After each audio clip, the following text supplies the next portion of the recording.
Hi friends, मैं हूं आपका दोस्त सुनील और मेडिकल नॉलेज चैनल में आपका स्वागत है।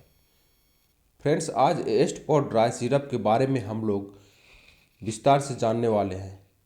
इस वीडियो में जानेंगे इस दवा का इस्तेमाल किन किन बीमारियों में किया जाता है, इस मेडिसिन के डोज एंड ड्यूरेशन एवं इसके साइड इफ़ेक्ट्स के बारे में हम लोग चर्चा करने वाले हैं।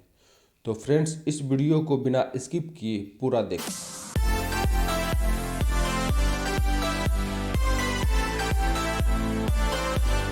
फ्रेंड्स, एस्ट-450 ओरल सस्पेंशन एक एंटीबायोटिक दवा है जिसका इस्तेमाल बैक्टीरिया से होने वाले इन्फेक्शन को दूर करने में किया जाता है।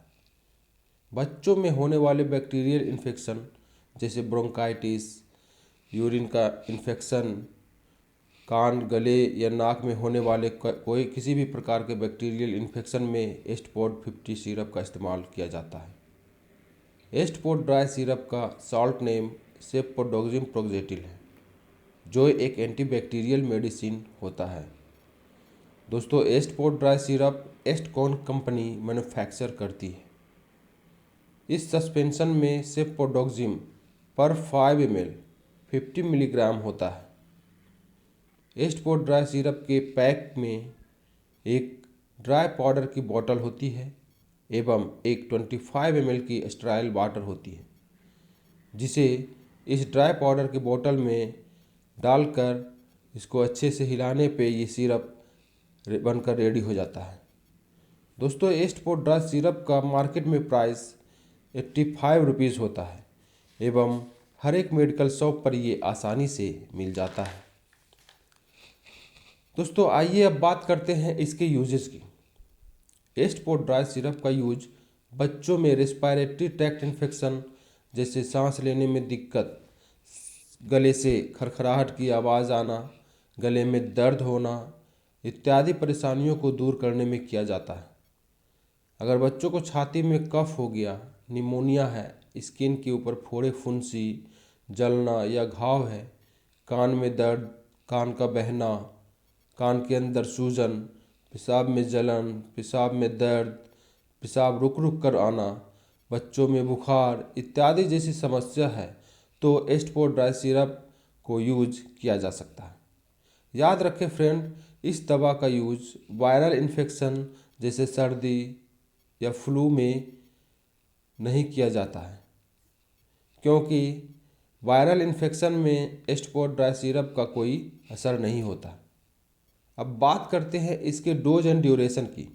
तो फ्रेंड्स, वैसे तो इस मेडिसिन का डोज एंड ड्यूरेशन बच्चे की उम्र, उसके वजन, उसके जेंडर एवं बच्चे का रोग इतिहास के अनुसार निर्धारित किया जाता है। सामान्य तौर पर एस्ट-4 ड्राई सिरप का डोज 5 मिलीग्राम प्रति केजी प्रति 12 घंटे के अंतराल पर दिया जाता है। मान लीजिए किसी एक बच्चे का वजन 10 किलोग्राम है, तो इस दवा को 10 × 5 यानी 50 मिलीग्राम यानी 5 ml सुबह और 5 ml शाम दिया जा सकता है। ड्यूरेशन की बात करें तो अलग अलग डिजीज़ में ड्यूरेशन भी डिफरेंट हो सकता है, फिर भी 5 दिन से 12 दिन तक इस दवा को देना बेहतर होता है। आइए अब बात करते हैं इसके कुछ साइड इफ़ेक्ट्स के बारे में। इस मेडिसिन के साइड इफ़ेक्ट में नौजिया, चक्कर आना, वॉमिटिंग, डायरिया, दस्त, पेट में दर्द या स्किन के ऊपर लाल चकत्ते जैसा हो सकता है। अगर ज़्यादा गंभीर हो तो तुरंत अपने डॉक्टर से संपर्क कर लें। फ्रेंड्स, इसी तरह की रिव्यू अगर आप किसी पार्टिकुलर मेडिसिन के ऊपर चाहते हैं तो हमें कमेंट बॉक्स में ज़रूर बताएं, ताकि हम आगे उसके ऊपर वीडियो बना सकें। फ्रेंड्स, अगर आपने इस चैनल को सब्सक्राइब नहीं किया है तो प्लीज़ इस चैनल को सब्सक्राइब करके बेल आइकन दबा दें, ताकि हमारी अगली वीडियो की नोटिफिकेशन आपको मिल जाए। तो दोस्तों, आज के लिए बस इतना ही। स्वस्थ रहें, मस्त रहें। Thank you.